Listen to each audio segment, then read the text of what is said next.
Hello, welcome to the Coaches and Coxswains meeting for the Knecht Cup Regatta 2023 on the Cooper River in Pensacola, New Jersey.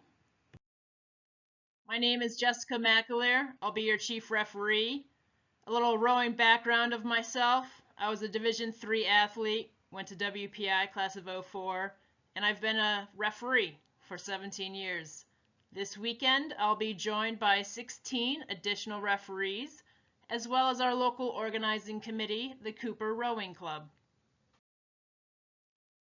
Today we'll go over the control commission, warm-up, the start, racing, the finish, as well as general safety.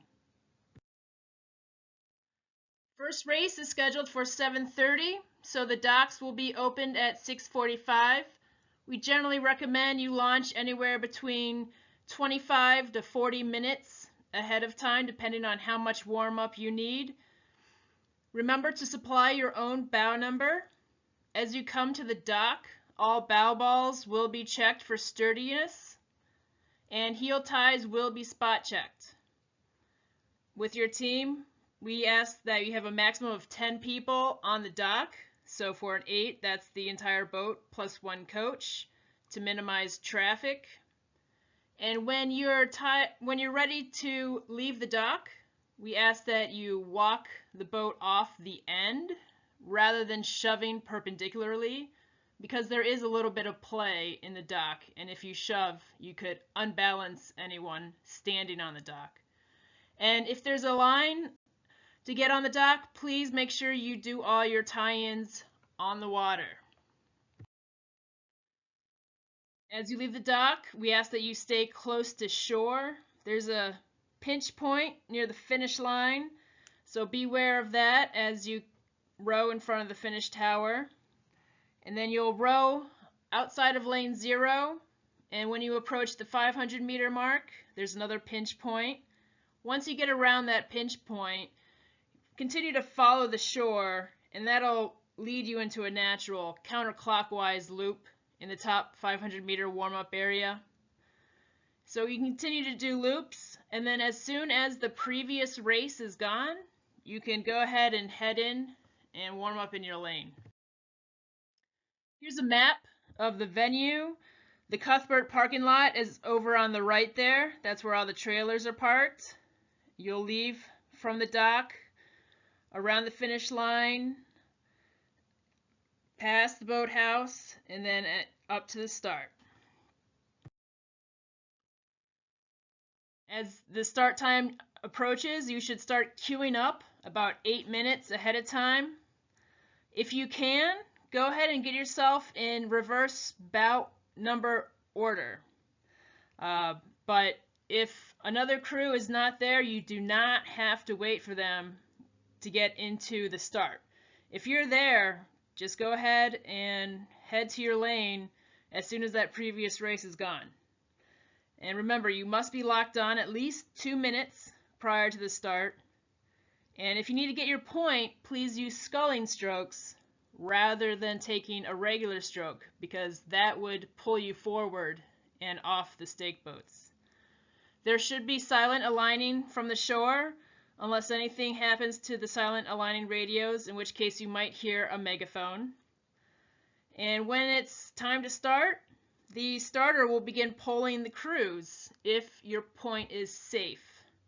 And then you, as a coxswain or as a bow person, it's up to you to continue working on your point during the polling process up until the starter says attention. And the start itself will be with a flag. Here's a cute little drawing I put together of an 8 demonstrating the sculling strokes. So this weekend on Saturday, the forecasted wind is from the south-southeast, and so on this map's orientation, that would be from the bottom blowing up towards the top. And so if you were a port stroke date, you would have to ask your 3-seat to reach around and take 2 seats oar, and ask 5-seat to take 4 seats oar to move the bow of your boat around without moving forward. So make sure everyone on your team knows exactly what you mean by sculling stroke so that we can quickly and efficiently maintain points on the start line. There's a few scenarios that could happen at the start. One is a false start, and that is if a crew jumps the line before the starter says go. If that happens, a warning will be assessed, and then we will restart the race. Another issue is failure to start, and that's if a crew just does not leave the start line after the starter says go. If there's a crew sitting on the start after the others have gone, those crews will be stopped. They'll be brought back to the start line. You'll be asked why you didn't start. Maybe you have a good reason, but if not, a warning may be assessed. And a third scenario is breakage. That's if something legitimately breaks. And if that happens in the first 100 meters, you must stop rowing and raise your hand. If a referee sees that a crew has stopped with a hand in the air, then they will stop the rest of the crews, come over to assess the situation, see if it's a quick fix and we can restart right away, or maybe a small repair is necessary and we might need to reschedule the race after a short duration. During the race itself, please keep your boat and oar tips within your buoy line. Between the buoy lines is your water, and as long as you stay in your water, you will be protected from interference by the referee.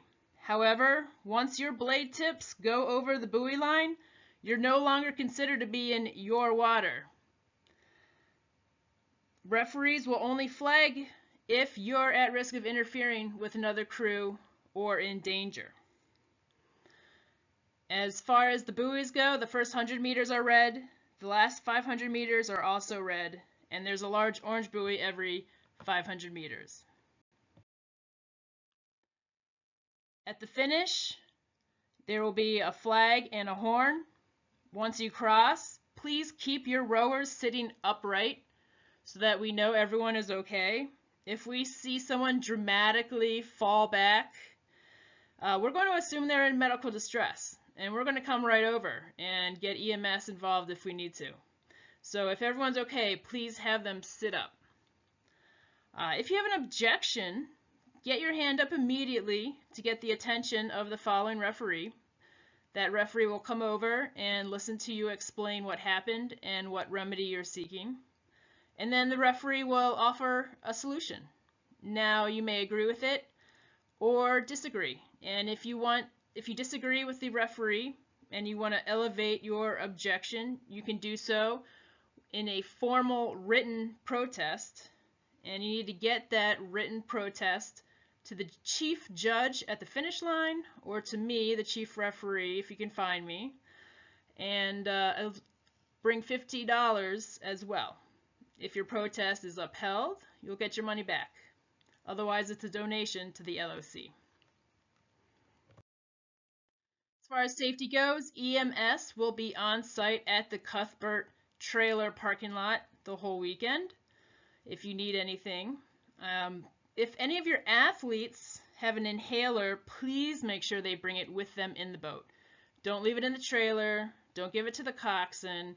Make sure they have the inhaler with them at their seat so that if they need it, they have it immediately. If there's any other health concerns you want me to be aware of ahead of time to keep an eye out for, please let me know. And then please dress appropriately.